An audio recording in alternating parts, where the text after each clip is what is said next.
Comment choisir son statut en freelance? C'est valable pour ceux qui n'ont pas de statut, qui veulent se lancer en freelance, ou ceux qui sont déjà en freelance, par exemple en auto-entreprise, micro-entreprise, et qui veulent voir un peu les options de ce qu'il y a d'autre, pour voir si c'est pas plus intéressant de changer. Peu importe le domaine, moi je suis photographe, mais ça s'applique vraiment à tout le monde. Motion design, direction artistique, logo, peu importe ce que vous faites, du freelance, c'est du freelance en profession libérale. Je vais parler de ça, je suis pas expert comptable, tout ce que je vais dire, j'ai mis les sources dans la description, c'est vraiment mon expérience personnelle. Ça fait plusieurs années que je suis freelance et j'en vis depuis 2019-2020, donc je partage juste mon expérience et je donne mes petits conseils et mes analyses de quels sont les statuts qui sont intéressants, pourquoi passer de l'un à l'autre. Donc c'est parti. Donc ce qu'il faut savoir, quand on se lance, il y a en vrai deux statuts. Ce qu'on connaît très bien, c'est les auto-entreprises, auto-entrepreneurs, ce qui est en fait la micro-entreprise, et les entreprises individuelles EI. On pense que c'est soit t'es auto-entrepreneur, micro-entrepreneur, soit t'as une entreprise individuelle. En fait, c'est pas exactement ça. La micro-entreprise, c'est un régime particulier, une option particulière de l'entreprise individuelle. L'entreprise individuelle, c'est le statut juridique, et la micro-entreprise, c'est une option, c'est un régime de l'entreprise individuelle.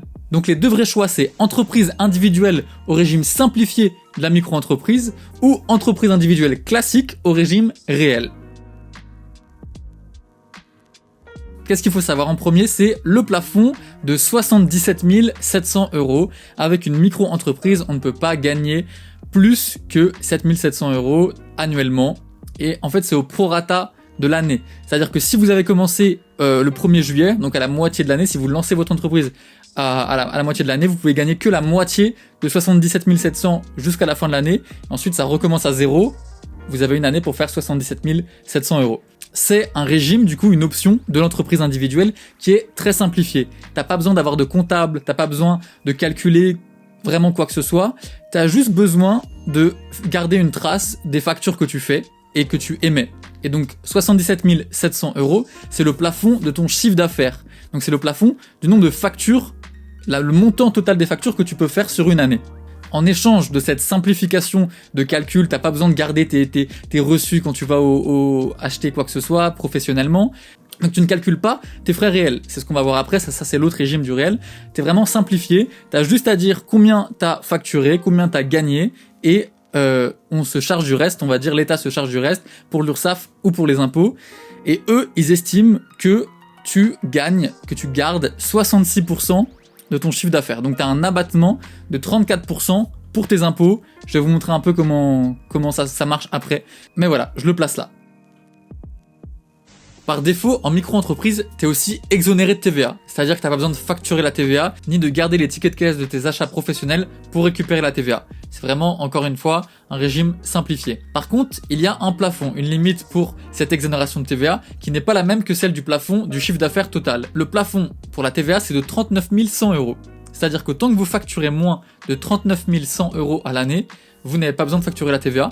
Par contre, dès que vous dépassez 39 100 €, vous devez automatiquement rajouter la TVA sur vos factures et même refaire les factures depuis le début du mois en cours. Si à la fin du mois de septembre, vous faites une facture qui vous fait arriver à 40 000 et que vous aviez déjà fait 2 factures ce mois-ci, vous devez recontacter vos clients pour refaire les factures en rajoutant la TVA. Si c'est des clients professionnels, c'est pas grave, que vous passiez ou pas le plafond, les entreprises peuvent récupérer la TVA. Donc que vous facturiez 100 € hors taxe, sans TVA, ou 100 € hors taxe et 20 € de TVA, donc 120 TTC, pour eux, ça change absolument rien. Par contre, si c'est des clients particuliers, ça, c'est embêtant, parce que du coup, ils vont devoir payer 20% plus cher la prestation qu'ils avaient déjà payée avant et ils peuvent ne pas comprendre. Et ensuite, vous devez continuer de facturer la TVA jusqu'à la fin de l'année. Donc pareil, pour vos clients particuliers, c'est embêtant parce que toutes les factures seront 20% plus chères pour eux. Donc vous pouvez perdre pas mal de clients, ou alors il faut diminuer vos prix, mais du coup, ça vous fait aussi gagner beaucoup moins. Si, pendant 2 années consécutives, vous dépassez ce plafond, vous serez alors d'office à la TVA dès la 3e année. Pareil, il y a aussi un seuil de tolérance entre 36 800 € et 39 100 €. C'est-à-dire que vous êtes en dessous du plafond, mais vous êtes au-dessus de 36 800 €. Si pendant 2 ans d'affilée, vous êtes dans cette tranche-là, vous allez être aussi d'office à la TVA la 3e année. Petite parenthèse TVA, comment ça marche, parce que je suis sûr qu'il y a plein de gens qui connaissent pas. Alors c'est très simple, quand vous facturez la TVA, toutes vos factures doivent avoir une partie de TVA. Alors il y a plusieurs taux, 20%, 10%, 5% en fonction des domaines, mais prenons la base de 20%. Vous faites une prestation à 1 000 € pour un client professionnel, vous allez donc le facturer 1 200 €, parce que vous allez rajouter 200 € de TVA. Donc si vous faites 1000 jusqu'à 10 000 euros, vous avez donc 2000 euros de TVA. Si vous faites aucun achat professionnel, à la fin de l'année, vous devez rendre les 2000 euros de TVA au gouvernement, aux impôts. Par contre, si vous faites des achats professionnels, ils sont déduits de TVA. Comment ça marche? On prend le même cas, vous avez facturé 10 000 cumulés, vous avez donc 2000 euros de TVA et vous avez acheté un ordinateur. L'ordinateur coûte 6 000 euros. 6 000 euros, ça veut dire qu'il coûte en fait 5 000 euros hors taxe et qu'il y a 1 000 euros de TVA. Donc, sur les 2 000 euros que vous deviez rendre, vous déduisez les 1 000 euros que vous avez déjà payés pour vos achats professionnels d'ordinateur. Il vous reste plus que 1 000 euros à rendre au gouvernement, aux impôts. Maintenant vient l'URSSAF. Comment ça marche? Sur le site de l'URSSAF, en général c'est chaque trimestre, vous allez déclarer votre chiffre d'affaires du trimestre et vous allez avoir une partie qui va être prélevée de 21,1%. J'ai trouvé, alors tous les chiffres que je vais dire, j'essaye de trouver les bonnes informations, mais évidemment, n'hésitez pas à aller bien tout vérifier de votre côté avant de vous lancer. Là, actuellement, j'ai trouvé 21,1% pour les prestations de services BNC, donc c'est les bénéfices non commerciaux. C'est ce qu'on fait en tant que photographe, graphiste, designer, dessinateur, voilà, ce genre de métier. Ce qui est bien avec ce statut, c'est que même si on gagne 0, on peut déclarer 0, il faut pas oublier de le faire. Même si on gagne 0, il faut dire qu'on a gagné 0 et on ne paiera aucune cotisation sociale. Alors que il y a des entreprises où si tu crées des statuts beaucoup plus importants, tu dois quand même payer ta comptable, quand même payer des cotisations. Donc même si tu génères pas d'argent, tu as des frais fixes que tu dois quand même sortir de ta boîte. Donc vraiment pour lancer un projet, c'est vraiment un des statuts, une des options de l'entreprise individuelle qui est la plus intéressante. Pour une micro-entreprise, on est obligé d'avoir un compte bancaire dédié. Il me semble que c'est pas forcément obligatoire d'avoir un compte professionnel, c'est des comptes bancaires différents des comptes normaux. Il faut juste avoir un compte séparé, soit dans une autre banque, soit sur un autre truc, peu importe. Il faut vraiment avoir des comptes séparés pour la micro-entreprise à partir de 2 ans où vous dépassez 10 000 euros de chiffre d'affaires. Donc si pendant 2 années consécutives, vous dépassez 10 000 euros de chiffre d'affaires, vous êtes obligé d'avoir un compte séparé. Personnellement, je vous conseille dès le début d'avoir un compte séparé. C'est hyper important, franchement, c'est fondamental. J'ai une autre vidéo qui va sortir qui parle de comment gérer son argent en freelance. Et je vais exactement parler de ça, de comment gérer ses comptes bancaires en freelance, parce que c'est vraiment un autre sujet. Donc allez la voir si elle est sortie. Abonnez-vous si vous voulez pas la louper. Hyper important. Mais voilà. Moi, je vous conseille de le faire depuis le début, mais sinon, c'est pas obligatoire. Vous avez 2 ans à dépasser 10 000 euros pour devoir légalement le faire.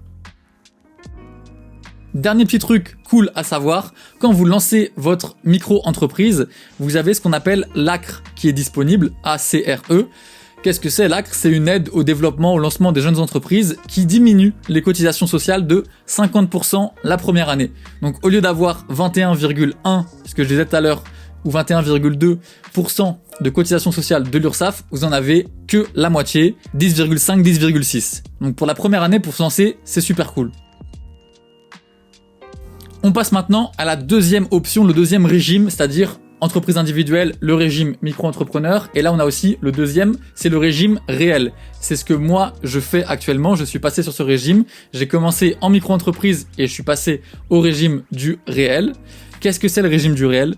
C'est une structure un peu plus compliquée dans le sens où il faut juste être... Il y a plus de démarches à faire. C'est pas fou, mais il faut quand même le faire, ça peut être pénible. C'est-à-dire que au lieu de déclarer son chiffre d'affaires et de juste dire, voilà, j'ai facturé 100 000 euros, j'ai facturé 50 000 euros cette année, 30 000 euros cette année, on doit, en plus de ça, dire exactement combien on a dépensé pour l'entreprise, pas nos vacances ou nos trucs perso, pour l'entreprise, et garder toutes les factures de ça. Donc dès qu'on fait un achat professionnel, il faut garder la facture, et c'est conseillé d'avoir un comptable. Ça peut se faire aussi tout seul avec des logiciels en ligne qui aident beaucoup, qui sont pas mal. Mais sinon, c'est conseillé d'avoir un comptable pour faire toute cette gestion avec ce statut qui est un peu plus compliqué. La différence, c'est que ça permet de faire plus de choses. C'est-à-dire, par exemple, moi, en tant que photographe, des fois, je travaille avec des équipes. Et donc, ce statut-là, il me permet de faire de la production, ce que me permettait pas de faire le statut d'auto-entrepreneur, micro-entreprise avant. Pourquoi? Parce qu'avant, si j'avais un job et j'étais photographe et je voulais faire bosser mon pote designer, un pote graphiste, un pote à la vidéo, et que je disais au client, ok, je te facture 10 000 euros, hop, je fais une facture de 10 000 euros, je reçois 10 000 euros, et mes potes, je leur dis, faites-moi la facture à moi, hop, je les paye 2000, 2000, 2000. Moi, j'ai gagné, disons, allez, si mes calculs sont bons, 2, 4, 6, 4 000 euros, et j'ai dépensé 6 000 euros pour payer mes potes. Le problème, qu'est-ce que c'est? C'est qu'à la fin du trimestre, quand l'URSSAF ils vont me dire combien t'as gagné ce trimestre-là, moi je vais dire pas combien j'ai gagné, combien j'ai facturé. En micro-entreprise, on dit toujours combien on a facturé. Donc j'aurais facturé 10 000 euros. Donc ils vont me prendre 21% ou 10,6% la première année si on a l'ACRE. Oublions ça. 21% de cette somme des 10 000 euros. Donc plus de 2 000 euros. Alors que moi, j'ai touché que 4 000 euros. Si j'avais facturé à mon client juste 4 000 euros, ça aurait été beaucoup plus simple. Donc la production, on peut le faire, mais on perd énormément d'argent. Donc c'est pour ça que je dis qu'on ne peut pas le faire. On peut que le faire quand on est au régime du réel ou à la fin du trimestre, à la fin de l'année, quand on déclare, quand on fait nos déclarations, on ne dit pas combien on a facturé, on dit combien on a gagné. Pas notre chiffre d'affaires, du coup, notre bénéfice. Et ça, c'est une grosse différence. Ça permet de faire de la production et de faire passer beaucoup de dépenses en frais. Alors, on pourrait se dire, attends, mais c'est génial, moi aussi j'ai envie de me lancer, de faire de la production, de payer mes potes, d'avoir mes impôts, mes cotisations sociales juste sur ce que j'ai gagné. Alors, ça paraît bien, mais comme je disais, c'est plus compliqué, parce qu'il faut garder tous les tickets de caisse. Qu'est-ce qu'il faut d'autre? On peut avoir un comptable à payer si on veut prendre un comptable ou un logiciel. Donc entre 200, 250, 300 euros par mois, à l'année ça fait déjà 3 000 euros juste pour payer son comptable qui s'occupe de nous. Il y a des frais d'ouverture aussi, quand on lance cette entreprise-là, au régime du réel, il y a des frais entre 70 et 200 euros par rapport à la micro-entreprise où ça ne coûte rien d'ouvrir une micro-entreprise. Mais ce qui est bien, c'est qu'il n'y a pas de plafond. Il n'y a pas les 77 700 euros. C'est pour ça qu'à mon sens, c'est beaucoup mieux de commencer en micro-entreprise et ensuite de passer au régime du réel quand notre chiffre d'affaires va augmenter, à moins de savoir qu'on va faire énormément de dépenses pour notre entreprise. Je vais vous expliquer ça tout de suite.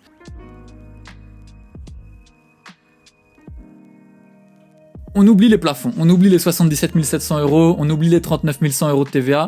On va faire un calcul très simple. Vous gagnez 100 000 euros en micro-entreprise. Et vous n'avez aucun frais. Vous n'avez aucun frais, vous avez déjà votre ordi, vous avez déjà tout, vous n'êtes pas photographe, vous faites pas de pellicule, vous avez rien, c'est vos parents qui payent internet, vous n'avez aucun frais. Donc qu'est-ce qui se passe? Vous allez déclarer que vous avez gagné 100 000 euros. On va vous prendre 21-22% de cotisation sociale, donc 21-22 000 euros. Et ensuite, les impôts, comme je disais, ils sont calculés sur une base forfaitaire de 66%. Vous avez déclaré 100 000, eux ils vont compter que vous avez gagné que 66 000. En fait, vous avez un cadeau des impôts de 34 000 de 34%, donc dans mon exemple, 34 000 euros. Encore une fois, on peut pas faire 100 000 euros en micro-entreprise, c'est juste pour que les chiffres tomberont. Donc ça, c'est hyper intéressant si vous n'avez aucune dépense. Maintenant, on prend le même cas, vous avez énormément de dépenses. Vous avez déclaré 100 000 euros de chiffre d'affaires, sauf que vous avez dû payer tous vos frais, internet, un iPad, un téléphone, un ordi, des pellicules. Imaginez un métier où il y a beaucoup de frais qui sont engendrés dans l'entreprise. Pour faire de l'argent, il faut dépenser de l'argent. Donc c'est pour ça que l'exemple de la marque de vêtements, il est très simple, parce que tu es obligé d'acheter et de produire pour pouvoir vendre. En freelance, ce que j'entends, c'est en création, en DA, photographie, design, c'est un peu différent, mais on peut avoir quand même beaucoup de frais. Moi, photographe argentique, j'ai beaucoup de frais de pellicule, c'est une folie. Mais voilà, si vous avez beaucoup de frais, vous avez gagné 100 000 euros, vous avez dépensé peut-être 50, 60 000 euros. Donc vous avez gagné que, avant les impôts, avant l'URSSAF, 40 000 euros. Sauf que, encore une fois, en micro-entreprise, on déclare son chiffre d'affaires. Donc, vous déclarez 100 000 euros, ils vous prennent 22 000, donc vous aviez déjà plus que 40 000, donc il vous reste plus que 20 000, et ensuite, ils vous prennent des impôts sur 66 000 toujours. Et du coup, à la fin, il vous reste presque rien. Je vais pas faire le calcul des impôts parce que c'est pas les bonnes tranches, etc. Ça dépend de plein de choses. Mais entre 10, 15, 20, 30% d'impôts sur 100 000 euros, alors qu'il vous en reste que déjà 20 000, c'est aberrant. C'est aberrant. C'est pour ça que ce statut d'auto-entrepreneur, il est génial quand vous avez peu de frais. Parce que du coup, vos impôts sont comptés sur moins que ce que vous avez réellement gagné, parce qu'ils considèrent que un business, on va dire normal, la moyenne des business un peu libéraux en bénéfices non commerciaux, ils dépensent 34% de leur chiffre d'affaires en frais.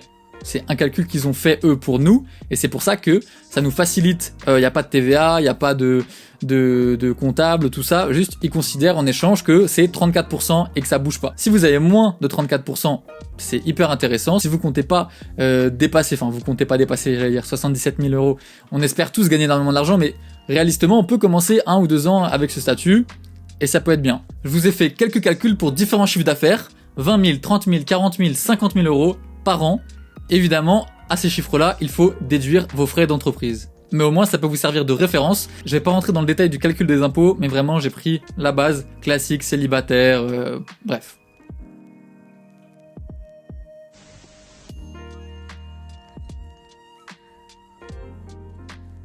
Maintenant, soit pour vous ça vous convient pas, soit vous êtes dans mon cas, ça fait 2-3 ans que vous êtes dans cette situation et que soit vous avez beaucoup trop de frais, soit vous commencez à gagner trop d'argent et que c'est compliqué pour switcher à la TVA à partir de 39 000 et le plafond de 77 000 euros il se rapproche, peu importe les raisons, vous considérez l'entreprise individuelle au régime du réel. Qu'est-ce qu'il faut savoir? Il faut une comptable, donc il faut compter 2 000, 3 000 euros à l'année. Ou si vous voulez le faire vous-même sur des logiciels, vous pouvez aussi, mais vous allez avoir des frais fixes. Donc les frais du ou de la comptable qui sont fixes, tous les mois vous allez devoir la payer, peu importe combien vous avez gagné. Il y a des frais aussi minimum d'URSSAF, même si vous déclarez très peu. Je crois que c'est 73 euros, c'est pas de la folie, mais quand même il faut savoir qu'il faut les payer, même si on déclare rien. Donc c'est un statut qui est intéressant quand on veut dépenser beaucoup. Donc que ça soit pour de la production, c'est-à-dire encaisser énormément d'argent, 10, 15, 20, 30 000 pour un projet et le dépenser pour payer tout le monde. Moi j'adore faire ça parce que du coup c'est moi qui ai la main mise sur tout l'argent et tout le monde est payé très rapidement et c'est trop important dans ces milieux. Du coup c'est moi qui gère ça et j'adore faire ça. Je pouvais pas vraiment le faire avant en micro-entreprise. Et donc à la fin de l'année, on a notre calcul de chiffre d'affaires moins nos dépenses professionnelles et ça nous fait nos bénéfices, nos revenus et on est imposé, pareil, à peu près la même tranche. Ce qui est conseillé de mettre de côté, c'est entre 30 et 35% pour à la fois l'URSSAF et les impôts. Sur une année à 100 000 euros, mais cette fois-ci de recettes, cette fois-ci de bénéfices, pas de chiffre d'affaires. Sur 100 000 euros de bénéfices, donc vous avez gagné 150 000 euros, vous avez dépensé 50 000 euros, vous avez 100 000 euros de bénéfices. Là, ils vont considérer du coup 35%, donc 35 000 euros qui vont aller aux impôts et à l'URSSAF. Et encore une fois, tous les chiffres que je dis, tout ce que je dis, renseignez-vous. Je suis pas un expert comptable, j'essaie juste d'aider et d'aiguiller un peu et d'expliquer les statuts du plus facilement que je puisse. Si vous avez des questions, n'hésitez pas à les poser en commentaire. Lisez les commentaires si j'ai dit une dinguerie ou si vous savez des trucs que je sais pas, ce qui est très fort probable. N'hésitez pas à les commenter, comme ça on va tous dans les commentaires, on regarde, on apprend des autres. Et pareil, encore une fois, attention à ce que les gens disent, peut-être qu'ils se trompent aussi. Renseignons-nous tous de notre côté, comme ça on peut progresser ensemble. Et en vrai, à mon sens, c'est tout ce qu'il faut savoir. C'est à vous de voir, de faire vos calculs de votre côté, combien vous avez de frais. Est-ce que vous en avez plus que 34%? Des fois, vous en avez plus, sauf que le fait de payer la comptable, plus le fait de vous-même vouloir compter. Moi, j'ai des amis, ils gagnent plus, mais ils ont la flemme de devoir garder toutes leurs factures, les scanner, les trucs, les machins, les envoyer à la comptable. Ils préfèrent payer, disons que ils gagnent, enfin, ils préfèrent garder cet abattement de 34%, même si peut-être ils sont à 40 ou 50, juste pour la tranquillité d'esprit. C'est pas forcément que de la finance. Si vous voulez faire un métier passion, vous n'avez pas envie de vous casser la tête avec ça. Au bout d'un moment, vous êtes obligé, quand vous gagnez trop, vous dépensez trop. Mais peut-être au début, vous êtes en mode non, j'ai pas envie. De toute façon, c'est ma première année, ma deuxième, je me lance. Ou alors c'est ma troisième ou quatrième, ça marche bien. Mais j'ai pas encore envie de m'embêter avec ça. Même si je paye un peu plus d'impôts, un peu plus de cotisations sociales, c'est pas grave. Je reste une année tranquille. Vous avez totalement le droit de faire ça aussi, de choisir ça. Et avec ça, je crois que j'aurais tout dit. Donc, n'hésitez pas à vous abonner si vous n'êtes pas abonné. Très bientôt, je fais une vidéo sur comment gérer son argent en freelance avec les comptes bancaires. C'est la vidéo que je voulais faire de base, mais je me suis dit en fait je peux pas la faire avant d'avoir fait celle-là. Donc maintenant qu'elle est faite, la prochaine qui arrive, c'est bien celle-là, comment gérer son argent en freelance. Allez dans les commentaires, lisez la description si vous voulez aller trouver les liens des références, faites vos recherches. C'est tout pour moi pour aujourd'hui. J'espère que ça vous aura intéressé, que ça vous aura plu. N'hésitez pas à la partager à vos potes si ça peut les conseiller. Si vous avez des trucs à dire, on se retrouve en commentaire encore une fois. Je l'ai dit 15 000 fois. C'est pas grave. C'était Adré. À plus. Ciao. Est-ce que j'ai tout dit en fait? Je sais même pas si j'ai tout dit. C'est passé vite en fait.